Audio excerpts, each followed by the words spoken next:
In the heart of ancient Gaul, there stands a hill so quiet, so deceptively peaceful, that a traveler wandering past it today might hear only the whisper of wind brushing through grass, unaware that beneath this silence lies the echo of the most impossible survival story in Roman history.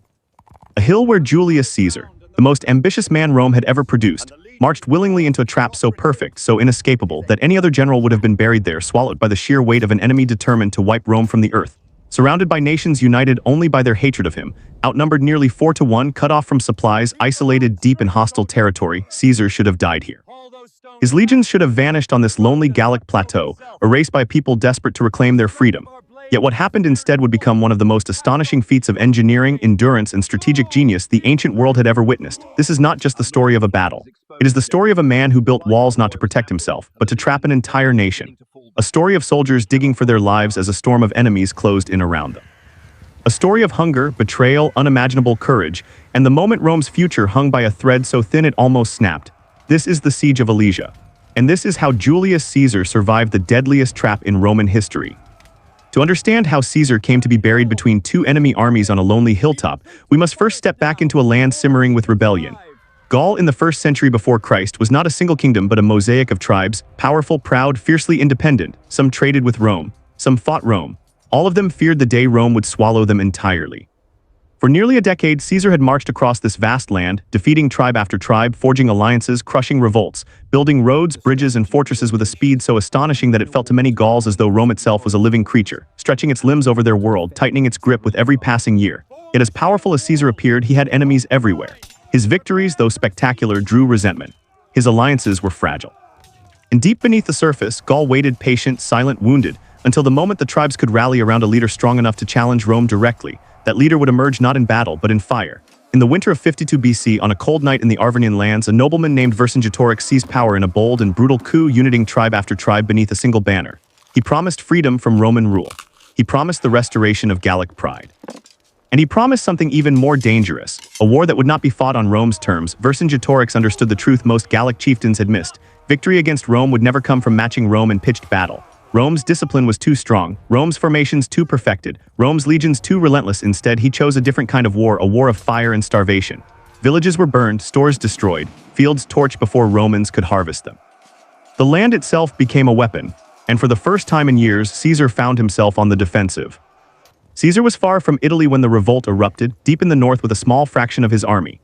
Vercingetorix seized the moment, gathering tens of thousands of warriors, striking at Roman garrisons, targeting Caesar's supply lines, forcing him into a desperate scramble through winter snows and hostile lands. But Caesar was not easily cornered. Rallying his scattered legions, he moved with ferocious speed, crushing smaller tribes before they could join the rebellion. Each victory pushed Vercingetorix back. Each setback drove the Gallic leader deeper into the strategy he had planned from the beginning, a strategy that required patience, sacrifice, and finally one monumental trap. He chose his ground carefully.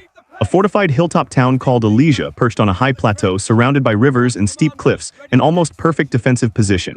Behind its walls stood the Gauls' greatest army. Outside, hidden in the forests and plains, reinforcements from across the entire region waited for his signal to strike. Vercingetorix believed the Romans would come. He believed Caesar would lay siege. And he believed that when the time came, Caesar would be caught between two armies, crushed from within and without. Caesar marched straight toward the trap, because he knew what no one else did, that sometimes walking into the jaws of death is the only way to kill the beast. The legions arrived before Alesia, gazing up at the steep towering hill where the Gauls waited. Caesar studied the land, the rivers looping around the base, the fields stretching wide and flat beyond the town. He knew instantly what Vercingetorix hoped for. He knew reinforcements were coming. He knew the trap was already closing, and still he did not retreat. Instead, he ordered something so bold, so impossible, that even his own officers questioned whether he had lost his mind. He ordered the construction of a wall not around the Gallic camp but around himself, a ring of earthworks, ditches, barricades, palisades, and towers. A circle so immense it wrapped around the entire hill 10 miles long. A second circle facing outward 14 miles long to protect the Romans from the huge relief army still gathering beyond the horizon. 2 walls, one to trap the enemy inside, one to hold off the enemy outside. Rome surrounded by Gaul, Gaul imprisoned by Rome. It was the most audacious engineering project ever attempted in the middle of an active war. The legions dug trenches so deep their bodies vanished into the earth. They carved out pits filled with sharpened stakes. They built towers every 80 feet, reloading, preparing, watching the forest for signs of the coming storm. Day after day, night after night, the Romans worked without pause, while the Gauls hurled insults and javelins from the walls above, promising that soon Caesar himself would be chained and paraded as Vercingetorix's prize. But Caesar said nothing. He simply watched the circles tighten, his trap built not with stone or iron but with time itself. The moment Vercingetorix had been waiting for arrived like thunder rolling across the plains. A vast Gallic relief force, some say 250,000 strong, appeared on the horizon, pouring across the countryside like a living sea of shields and spears. The Romans saw them and felt the earth tremble. The outer wall suddenly seemed fragile. The inner wall suddenly seemed too thin. And between them Julius Caesar stood with only 50,000 men. The trap had sprung. For 3 days the storm fell upon Rome. The relief army hurled itself against the outer walls. Vercingetorix led sorties from within, trying to break the inner lines. Arrows filled the sky. War cries echoed across the plains. Dust and smoke blotted out the sun. Romans fought facing two opposite directions, switching positions, sprinting between walls, holding where the line bent, reinforcing where the line broke. On the third day, disaster struck. A weak point on a hillside collapsed beneath the hammering of Gallic warriors. Roman soldiers were pushed back. The breach widened, trumpets blared for reinforcements. Caesar himself rode into the chaos, wearing his bright red cloak, the signal of a general entering the front lines. The legions rallied at the sight of him, forming tight ranks, grinding forward step by step until the breach held. For hours they fought in a crush so terrible that men suffocated standing upright, shields pressed against shields, swords clashing in a storm of iron. By nightfall the Gauls fell back. But they were not beaten. They were preparing for the final assault. The next morning brought a sight no Roman had ever wished to see. The Gallic relief army, having probed the walls for weaknesses, struck with overwhelming force at the northwestern sector of the outer line, an area defended by some of Caesar's least experienced troops. At the same moment, Vercingetorix unleashed every warrior inside Alesia in a coordinated attack on the inner fortifications. The double siege tightened. The Roman circle began to collapse. Caesar watched from the high ground, calculating every movement. He sent cavalry racing to plug the gaps. He ordered entire cohorts shifted from the south to the north, gambles that risked the inner line to save the outer. Everywhere the Romans seemed on the verge of breaking. Everywhere the Gauls pressed harder, than the worst happened. A massive Gallic wedge formation surged through a weak section of the northern ramparts, flooding into the Roman lines. The legions fell back. Standards dipped. Panic rippled through the ranks. Caesar knew the moment had come.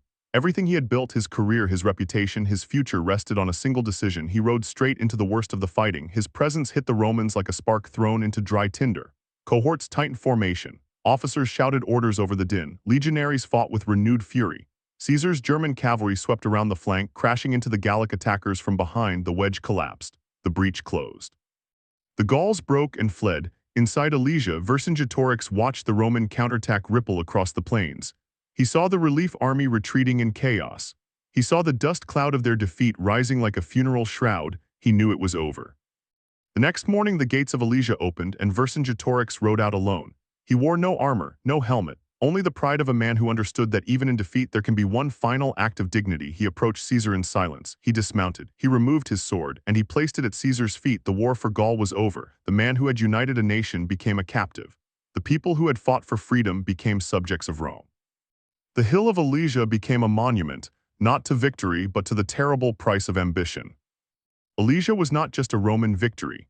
It was the moment Julius Caesar's fate became irreversible. Without Alesia, he would never have gained the political power that threatened the Senate. Without Alesia, Pompey would never have feared him. Without Alesia, the civil war that reshaped Rome and the world might never have happened. Alesia was the spark that ignited Caesar's rise and Rome's transformation. And yet, for all his brilliance, for all his victories, Caesar's triumph at Alesia remains one of the most astonishing examples of what human beings can endure, build, and survive when trapped between death and destiny. An army surrounded by enemies built a fortress in the middle of nowhere. A general outnumbered and outmatched refused to retreat. A nation fighting for survival nearly reshaped history.